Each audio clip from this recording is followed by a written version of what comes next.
নে মা নে, খেলা করিস না রং নিয়ে। অনেক রং যে মাটিতে পড়ে নষ্ট হয়ে যাচ্ছে। অমন করলে আমি কিন্তু তোর মাকে ডাকবো। ঘা কতক দেবে পিঠে, তারপর তুই শান্ত হবি। না বাবা, ডেকো না, আর রং নষ্ট করব না।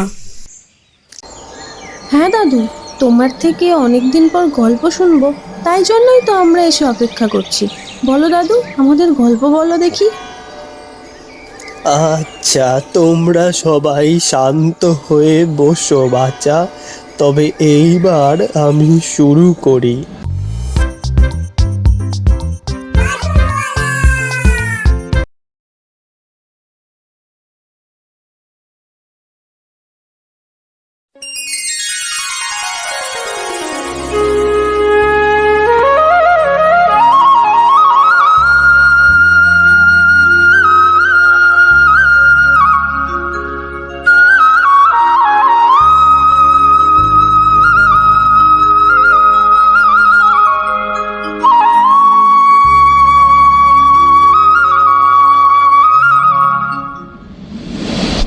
দাদু যে কখন আসবে কে জানে, অনেক দিন দাদুর কাছে গল্প শোনা হয়নি। তাই তো আজ আমরা সবাই এক জায়গায় এসেছি। দাদু আগের দিন আমাকে বলেছিল সবাই মিলে এক জায়গায় জড়ো হতে, আমাদের গল্প শোনাবে। ওই তো দাদু আসছে। এই তো বাচ্চারা, তোমরা দেখছি সময় মতো সবাই চলে এসেছো। হ্যাঁ দাদু, তোমার থেকে অনেকদিন পর গল্প শুনবো, তাই জন্যই তো আমরা এসে অপেক্ষা করছি। বলো দাদু, আমাদের গল্প বলো দেখি। আচ্ছা, তোমরা সবাই শান্ত হয়ে বসো বাচ্চা। তবে এইবার আমি শুরু করি। করিমপুরের জঙ্গলের বাঘ, সিংহ, হাতি ও অন্যান্য পশুদের সাথে এক দল শেয়ালও বাস করত। তাদের মধ্যে থেকে একটি শেয়াল একদিন দলছুট হয়ে জঙ্গল ছেড়ে গ্রামের দিকে চলে আসে। অন্যদিকে করিমপুরের এক বাসিন্দা সুরেশ ও তার মেয়ে তাদের নতুন বাড়ি রং করার কাজে ব্যস্ত। নে মা নে, খেলা করিস না রং নিয়ে। অনেক রং যে মাটিতে পড়ে নষ্ট হয়ে যাচ্ছে। অমন করলে আমি কিন্তু তোর মাকে ডাকবো। ঘা কতক দেবে পিঠে, তারপর তুই শান্ত হবি।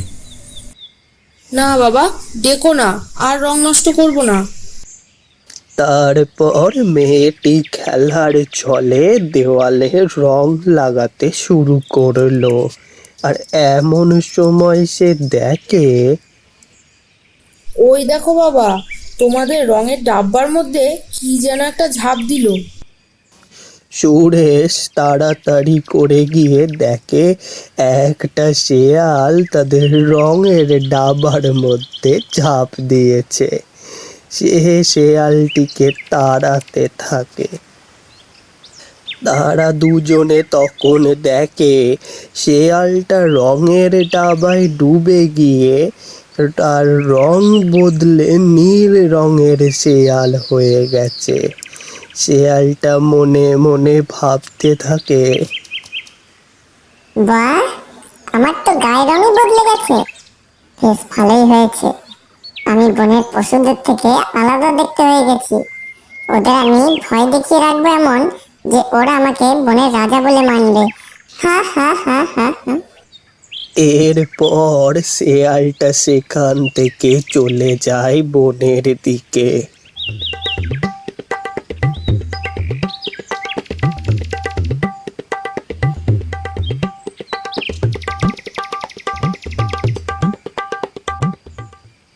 শেয়াল বনের মধ্যে প্রবেশ করতেই বনের পশুরা তাকে দেখে অবাক।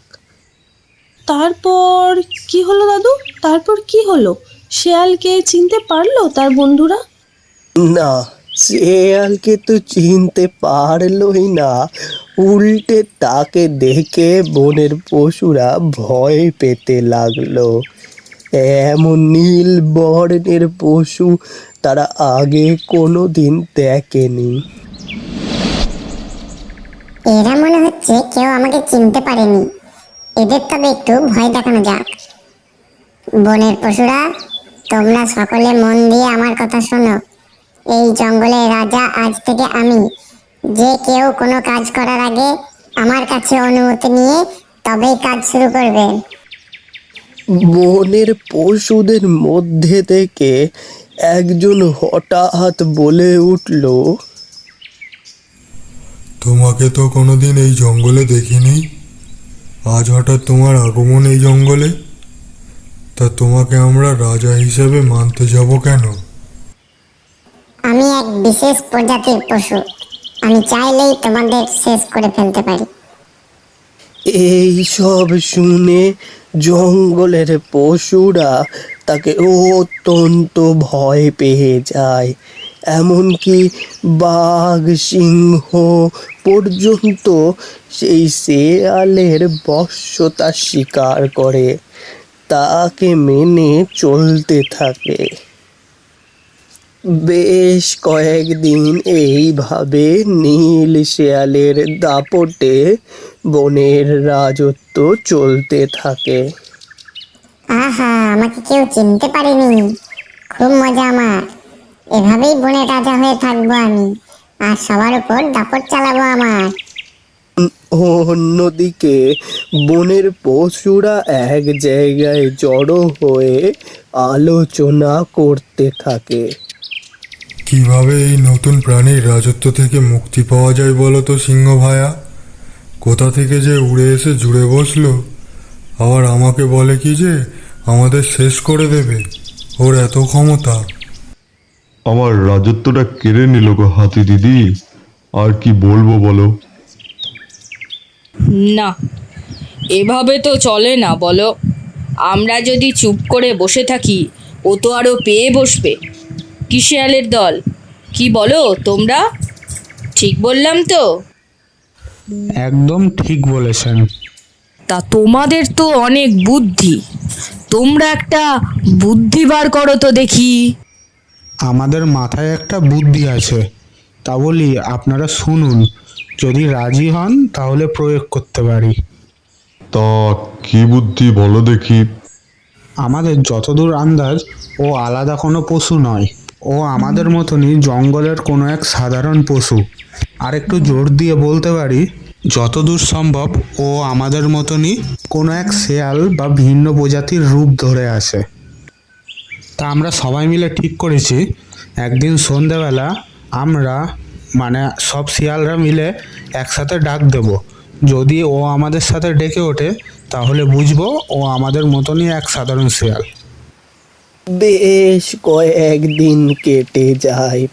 তারপর একদিন সন্ধেবেলায় সব শেয়ালগুলো হঠাৎ করে বনের মধ্যে চিৎকার করে ওঠে।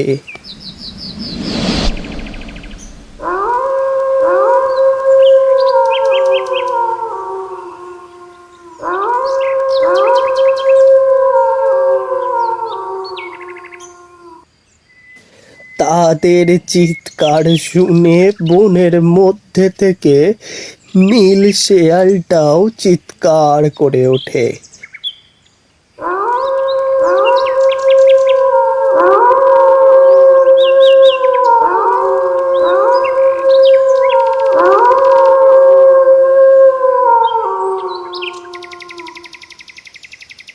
আর সেই মুহূর্তেই বনের পশুদের সামনে ধরা পড়ে যায় সেই নীল শেয়াল, যে সে কোনো আলাদা পশু নয়, সামান্য এক শেয়াল।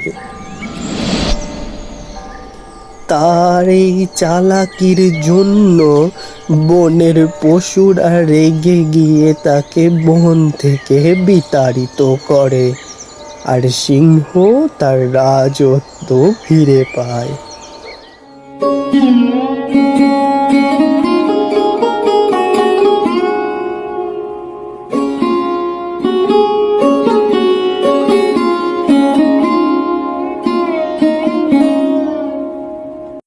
আশা করি আমাদের এই ভিডিওটা আপনাদের ভালো লেগেছে।